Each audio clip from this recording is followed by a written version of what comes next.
Dans toutes mes créations, ce qui m'intéresse, en fait, c'est raconter une histoire. Je puise presque toutes les inspirations de mon enfance ou de mes relations. Et ce pliage, en fait, c'est quelque chose que je faisais quand j'étais petit. Je m'amusais avec beaucoup de papier. Avec le temps, je me dis que j'ai grandi et j'ai pris de l'âge. Et donc, les matériaux prennent de l'âge. Donc, je me dis, avec quoi évoluer, qu'est-ce qui me ferait m'amuser autant que je m'amusais dans le temps. Et là, aujourd'hui, je me dis, bah, pourquoi pas du métal. Et le cuivre, je le trouve très intéressant, surtout dans son histoire, avec de l'énergie et tout. Et aujourd'hui, je me dis, allez, on va s'amuser. Et je me suis lancé dedans.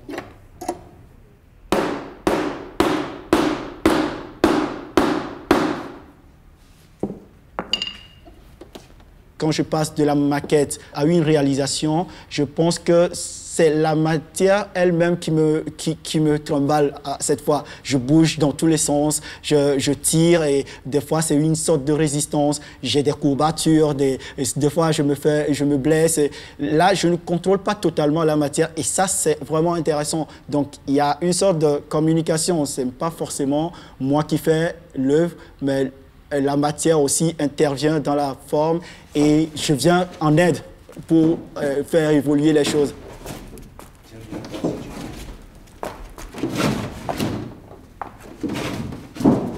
Il faut que tu le redresses un peu.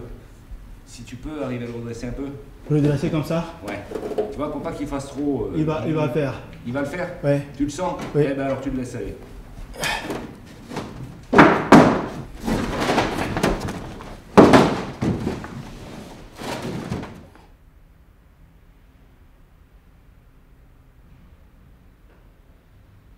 Je pense que ça va être bien, non?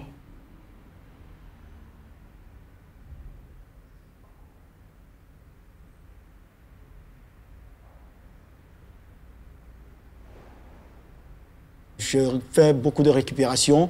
La récupération qui vient s'ajouter à quelque chose d'acheté ou d'extrêmement cher, ça dépend. Je peux utiliser de la résine sur du plâtre, du bois, dans de l'eau. Je mets des barres de fer que je modèle d'une manière ou d'une autre pour pouvoir donner des formes. Ce qui m'intéresse là, c'est la réaction. Des fois, il se repousse totalement et ça se casse. Et ce n'est pas parce que ça s'est cassé que ce n'est pas une belle œuvre ou c'est mauvais. Pour moi, cet aspect renferme pratiquement toutes les énergies du début de la réflexion elle-même. C'est-à-dire, quand est-ce que je l'ai reçu? Est-ce que c'est parti dans l'imaginaire, dans les souvenirs? Et pour moi, une personne en face ou un public en face de la pièce est en communication directe avec toutes ces étapes.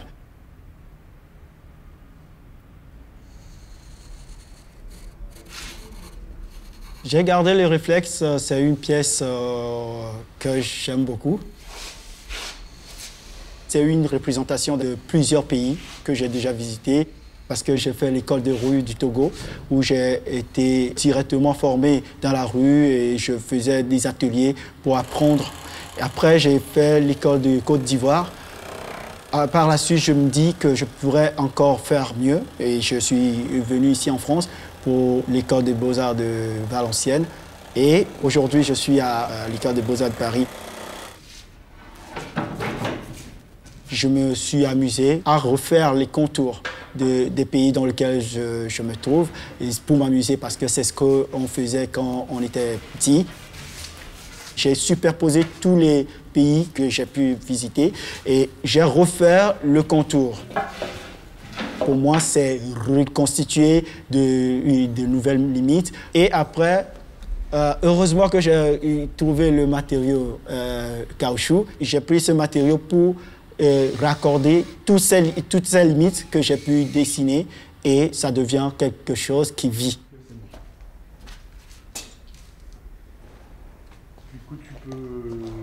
Et du coup, j'ai fait l'expérience de vivre dans ces pays raccordés. Et là, j'ai rencontré quelque chose de très fort.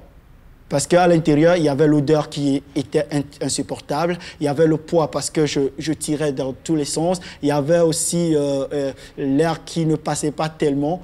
Finalement, je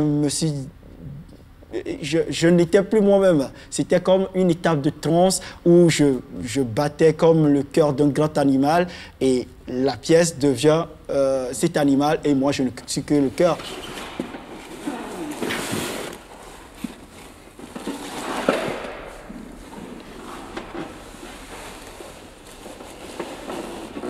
C'est vraiment un grand défi pour moi. Pour moi, c'est réagir avec une création déjà faite, les matériaux qui seront composés et moi-même, qu'est-ce que je représente devant ces matériaux.